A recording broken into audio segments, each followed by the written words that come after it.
Hey, everybody, it's Natalie B. McKenzie with The Whole Woman, and welcome to this week's episode of Living Life Authentically with yours truly. Okay, so this week I am beyond excited. Guess what's happening? I am celebrating my first of a lifetime of anniversaries with my sisters, my friends over at Alpha Kappa Alpha Sorority Incorporated, Iota Epsilon Omega, Spring 22 line, 35 Divas. Happy anniversary, my sisters. And I'm excited. So that's what's happening in the whole woman world today. It's a pink and green splash of this and a pink and green splash of that. Happy anniversary, my sisters. And in keeping with this, I remember that day. Strike a pose. That's an Ivy if you want to see one. My sisters in service, it's a delight. Today we went over to the Dr. Greco Elementary School and did our book drive and a book fair. It was absolutely wonderful. And that's her signature event. We are now making it something that we do annually. So I'm delighted. I'm honored to be an Alpha Kappa Alpha Sorority Incorporated woman. I'm an AKA gal, and I'm excited. Our guest today is, of course, one of my sisters.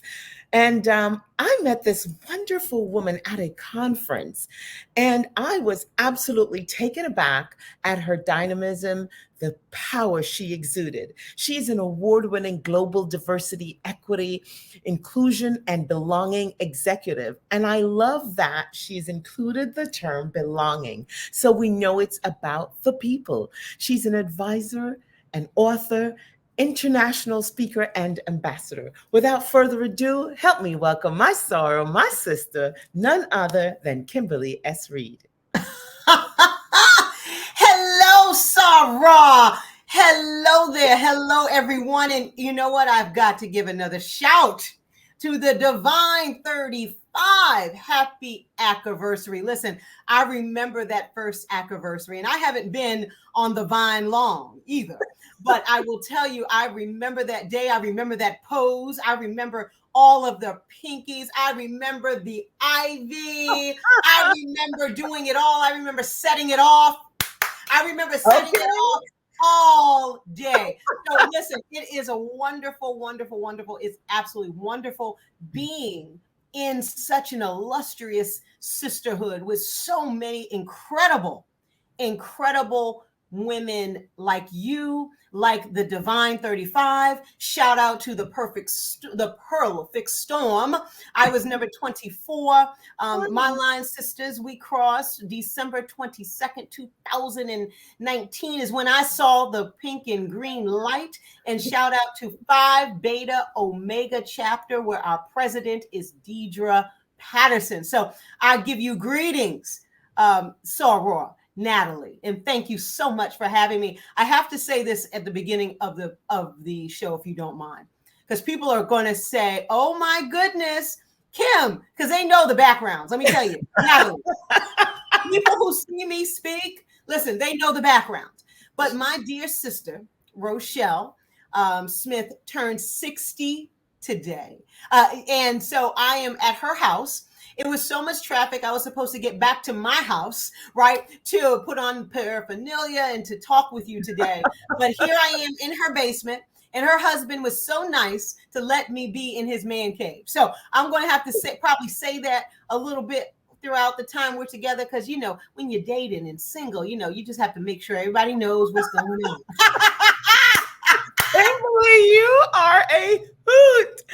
Oh my God. And listen, I knew I was going to have a fabulous time. You are a hoot. Well, thank you, and thank you. This is the energy that I experienced when I first met you. And to even get to our first meeting, I want to go back a little more, because the light, the love, the energy, the positivity that you exude, you do it on your Monday morning greetings, and you do it all the time. But tell us a little bit about the young girl that grew up to be my pink and green Sarah. Well, I will tell you, you know, the younger version of Kim, right? I was Kim first, right? And Kimmy to my beloved, mother, who is a member of our sorority, but she is now an Ivy Beyond the Wall. She passed away 10 years ago. She pledged at Bethune-Cookman College, Gamma Tau in 1965. So she, yes, HBCU graduate, my shiro, my father. Rhyme Reed is my hero. I couldn't go through life without them at all. I don't know where I would be. I am an only child, and yes, I was raised in Boston, Massachusetts, before we moved to Connecticut. So Kim, was this girl that fell in love with her mother when she was about 4 years old. Oh. And I posted the picture during Mother's Day when I fell in love with my mother. I knew I always wanted to wear stilettos. I knew I always wanted to wear pearls and pink and green and do my hand sign. I wanted always to do that. I wanted to teach college like my mother did. I wanted to be an executive, and I wanted to carry a designer briefcase, and I do now, right? A designer briefcase like my mother. And my father, I got his work ethic, his grit, his strength. I got my father's temper, and as well, because you push that button, Natalie, that's what happens, Sora, that's what happens. Get it. But it's all fair in love and war, right? And so, my dad retired from the Air Force. He fought in Vietnam. He fought for our country, and we're forever indebted to all of the men and women who've done that for us. And so when we moved to Connecticut, I grew up in Connecticut, and that's when I go home to visit my dad, which I will be soon. I sleep in my childhood bedroom. It faces the woods, because see, I don't live near the woods now. I'm in Cherry Hill, New Jersey, and I live near restaurants, the Wegmans, right? Easy, right? Jungle. Yes. So when I see a deer, a snake, my dad's like, don't worry about it. A bear, my dad's, don't worry about it. No, I'm worried about it, right? So needless to say, the younger girl, going back to your question, it was just a dreamer. And her parents never told her to stop dreaming. And they always believed in her energy. They believed in her personality, her uniqueness. They knew those were my superpowers, that they now that I grew up with, right? And now recognize that they are my superpowers. So I am, I'm super blessed, Natalie, and I'm just so proud of you for uplifting women and for inspiring women, and for having this enterprise of an organization that specializes in the encouragement, uplifting, the education of women in the communities we serve. It's so extremely important, and I couldn't be more prouder of you. Your husband is my mentor. Yes, and we laugh because he tell you like it is, honey. And so there's plenty of times I was crying in his office because I was a young girl at a big company, right? Big company, big global financial services firm, and I meet this guy. He's sharp guy, just like you are, Sora, Natalie. And but I didn't know he went to Harvard, but he said he didn't live there. No. So I knew what that meant. So he gave me the tough love, but he also helped shape who I am today as a businesswoman and as an investor. I wouldn't know half of what I know if it wasn't for mentors and sponsors like Obie McKenzie. So I thank the both of you so much. Thank you for that, Kimberly. It's Living Life Authentically. I'm Natalie B. McKenzie. It's my anniversary, in case you're wondering what that is. I happen to be an Alpha Kappa Alpha woman. And it's my first anniversary with being with the Alpha Kappa Alpha Sorority Incorporated, and my soror is back. Welcome. So we were talking about your beautiful energy and your parents recognizing your unique qualities and cultivating and encouraging you to be just who you are. Let's talk about how how did that show up for you as a teenager, and how did that fuel your decisions academically into college and your career choices? When you have incredible examples in your life, it helps you shape the blueprint. My mother was big on education. not only was she big on education, but she instilled, I saw so much excellence in her. And remember, Natalie, I wanted to be like her. So I wanted to move like her. I wanted to not only move like her, I wanted to be her. I wanted to be the wife that she was. I wanted to be the incredible mother that she was. I wanted her to be I wanted to be the professional and executive that she was. And not in this order, because the woman of God that she was. She was a Proverbs 31 woman to the T. And I wanted to cook dinner for my husband in my stilettos like my mother did. So I say all of that to say, when you have those types of examples, Natalie, when you see your mother and father, the example, ethic, you want to emulate that because it was healthy relationship and love.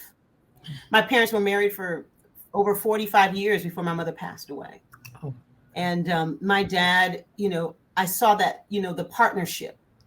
I saw all of these things, Natalie, that I want to be and wanted and want to be.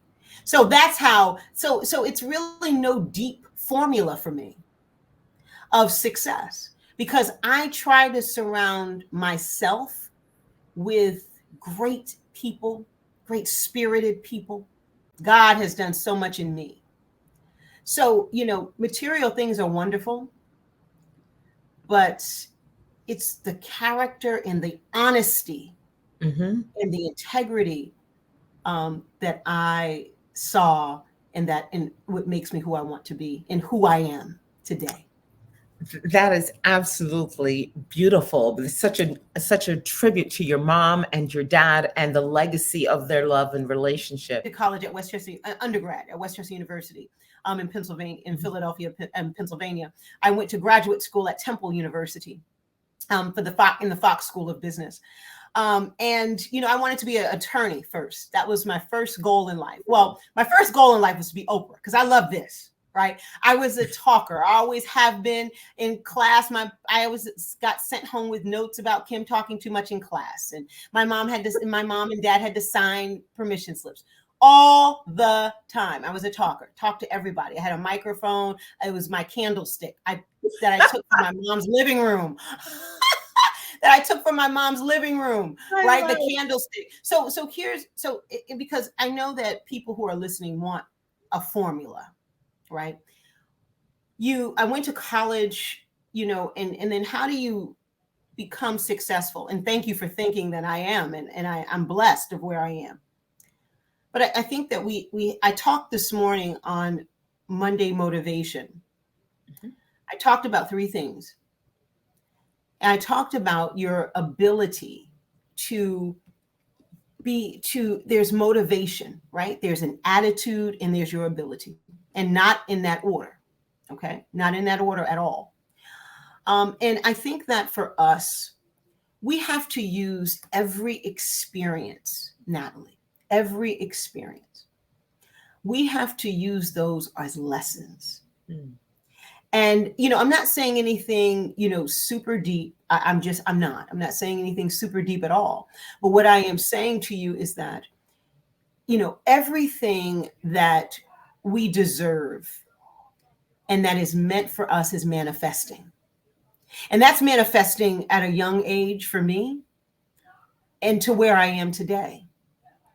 I think the keys to keeping what's manifesting in your life is to being kind, treating people the way they deserve, being loyal. I think that you also, and not in this order, you've got to, whatever your vertical is, for me, it is God. And I try my best. I falter all the time, but I try my best to stay in alignment there. And I think the last thing I will say is this. I think one of the most powerful things you can do is not only be patient with yourself, but it is the decisions that you make and what you choose to believe. I chose to believe that I was going to win when I was diagnosed with cancer, right? Mm. I knew God said when he heals me, and I believed him. Amen. 10 years is 10 years. I had stage 4 cancer, breast cancer. It's 10 years. So Wow. right, Natalie. So I think the formula is our ability is what we're capable of doing. Our motivation determines what we will do. And our attitude determines how well we'll do it. That's the formula. You know, Kimberly, what I truly appreciate about this is so often we think if you do this, then that. And we think it's something you go and you write down and you set a 5-year goal, and we have no clue what's going to happen in 5 minutes. And to hear you say it is very basic. You had phenomenal role models. You saw love in action. You're from a godly home. You chose to live a godly lifestyle, and you chose to trust God. And even in the face of a diagnosis of something such as devastating, that could be as devastating as cancer, sounds to me as though you used it as a tool to winning, a tool for winning. Yes. Tell me how you have engaged with those who provide care or with the Cancer Society, how you've given back, and what you have done to give hope to those who may be receiving diagnoses even right now. Sure. So it's funny. So where I am right now, in my girlfriend's husband's man cave, she is also a cancer survivor as well, and I thank God for her every day and her healing, and she went through it first, and sometimes what we go through is not for ourselves; it's for other people. Mm-hmm. And she shared with me where she went at Penn Medicine. I went there. We had the same breast surgeon, same oncologist, everything. And, it was, had she not, and I'm sorry that she had to go through that. Of course. But she went through it for me. My mom had leukemia. She went through it for her and for me. I went through it for many others that I try my best to inspire every day or when they ask me to. And the American Cancer Society, I'm a board member, and not only am I a board member, I'm a collaborator with them to develop the first ever program called Aspire. It's a leadership development program. It's a 6-month leadership program for people of color within the American Cancer Society who are staff. And so I believe with these alliances with American Cancer Society, my volunteerism, but also helping on a greater scale to build tomorrow's leaders of color. Also, in addition to being a board member, et cetera, the other portion of the proceeds, because 100% of the proceeds of the book, for the life of the book, go to 2 cancer charities. One is American Cancer Society. The next is Abramson Cancer Center, where I was treated. And they were so wonderful to me that I wanted to make sure that I gave back to them in a mighty way. The other piece is that I want to go back to something that you said. And, my book, Optimists Always Win, I know we have a few moments and we'll talk about that in a second. You can get it on Amazon, all of those great things. But throughout our lives, Natalie, there's a waiting season. And one thing that I learned about this waiting season, and I'm learning it still today, is that in the waiting season, it is so critical what you do. Because the waiting season is never, ever a wasted season. The waiting season is never, ever a wasted season. I said that twice for a reason. Because sometimes when we're waiting for things, a promotion, or waiting for God to do something in our lives, to move, God is waiting to, or we're waiting, single ladies, we're waiting for God to finish our husband in the lab, right? All of whatever it is, right? Whatever it is, there is a waiting season, and that's so important because we still have to remain faithful. Yes, we falter. Yes, I've been mad at God before when my mother passed. Oh, yes, no one is perfect. We're No fallible. one. But what we do have to realize is when we are waiting, it's okay to wait. And what you do in that waiting season determines your altitude in life. No question about it. Let's talk about Optimists Always Wins. Sure. Because the nuggets you're dropping off here today, we don't have enough time in this single segment to really delve into all we want to talk about. But you're moving from defeat to life's C-suite. And I strongly believe, Kimberly, when you talk about life's C-suite, you are not talking about someone's corporate job and a big check and fancy benefits, okay? Let's get that right, because sometimes we get our focus so misguided. We get so misguided and we miss what's happening. And what you said about that waiting period, if we just learn to walk through the valley and not stumble, fall, and wallow in it, then we realize that waiting period is a period of maturation and preparation. Let's talk about the Optimist Always Wins. Sure. So optimists always win, I will tell you. A lot of people say, oh my gosh, is it this whole bunch of mumbo jumbo of motivational talking? I promise you it is not. Optimists always win for me was something I wanted to give out to the world. Not about going through cancer, just about life's valleys and triumphs. The C-suite, I'm glad you said that, because I do talk about it in the chapter from a corporate perspective. But I also talk about it from a perspective of life. Life C-suite is the top layer, the top executive level, right, of your life. The reason why they have executive E-suite, because they wanted this book to be not just self-help, but it wanted to bring the flavor of me, inspirational in business, because I'm still a businesswoman at the end of the day, right? I grew up in corporate. I've had, to your point, we've had great jobs. I made a lot of money.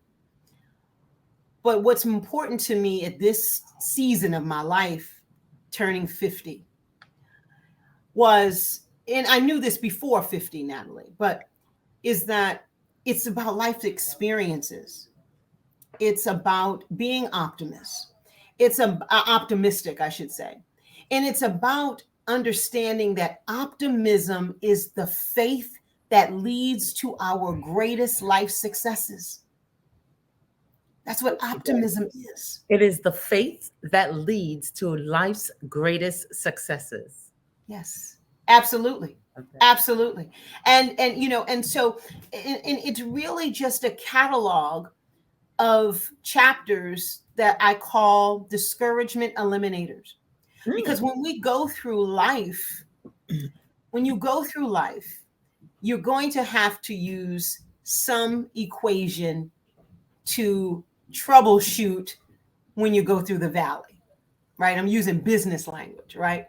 But I will tell you, though, that Optimists Always Win is really a blueprint for readers to see how to go through the storm and understand the difference between storm and chaos as well, because sometimes chaos, we create that, right, with our bad decisions or whatever those cases may be, or some things, and we say, oh no, we're going through a storm. No.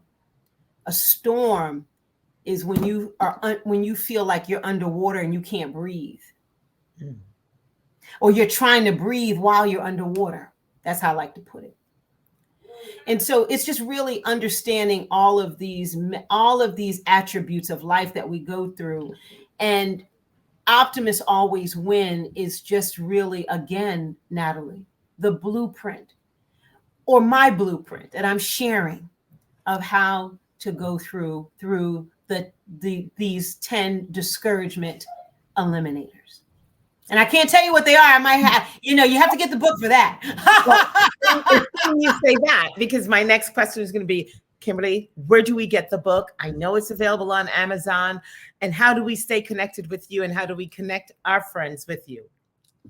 Also, absolutely. So we are Optimists Always Win is available where all books are sold, and it is available on Amazon right now. So I think it is actually discounted right now, and we won a lot of awards about it. So I pray that whoever buys the book, it blesses you in some mighty way, and also, and Natalie, I'll make sure that you get a book. And how you reach me on social media is Kimberly S. Reed. I'm real simple, at Kimberly S. Read, all LinkedIn, Twitter, Facebook. I share my Monday morning bowls of inspiration on my Facebook page, Kimberly S. Reed, on my fan page, as well as my personal page is public, so you could see it. So yeah, I just, this is fantastic. This is how you can reach me. My day job, believe it or not, is Reed Development Group. And that our website is www.thereeddevelopmentgroup.com. But when you connect with me on social media, you'll see all that. I hate to use the last few minutes of time talking about all of that. I know you want people to reach me, but I'd rather I'd rather just say something one more time, or, or and wish you a happy anniversary, and my girlfriend Rochelle a happy 60th birthday, and thank her for letting me use the man cave down here to talk with you. Awesome. I've got one quick question before we go, and I know we need to wrap. You mentioned earlier that the proceeds from your book goes to what charity? Oh, 2 cancer charities. So American Cancer Society, Philadelphia Hope Lodge, which is like a hotel for people that are going through cancer, and their caregiver. They stay there for free. They have dinners there, because they're most Hope Lodges are very close to some of the best cancer centers in the world. And so, you and I, and, think about trying to pay for a hotel for 6 or 7 weeks or whatever. And so they need our donations. So Philadelphia Hope Lodge, American Cancer Society, and also the Abramson Cancer Center, where I was treated. They are a premier research institution, and for breast cancer care and patient care. So those are where the 2 are going to be. Well, congratulations on 10 years cancer-free. We know God heals, and we know He is faithful and keeps His promise. Ladies and gentlemen, you've been watching Living Life Authentically with Natalie B. McKenzie, and we have been talking with the indelible, amazing Kimberly S. Reed. She will be back. She'll be on our podcast, because Optimist always wins. We must get that out there. There are so many nuggets. Thank you so much for joining us, Kimberly. It's an absolute pleasure, and it is a delight and honor to share this sisterhood with you. Oh my gosh. Thank you so very much, Soror. Happy anniversary. Enjoy, and you keep inspiring us all, my dear. Thank you so much for having me. I look forward to coming back. My pleasure. So thank you for watching. I'm Natalie B. McKenzie, and I wish you enough life to live, enough joy to give, enough love to share. I wish you enough. Be well.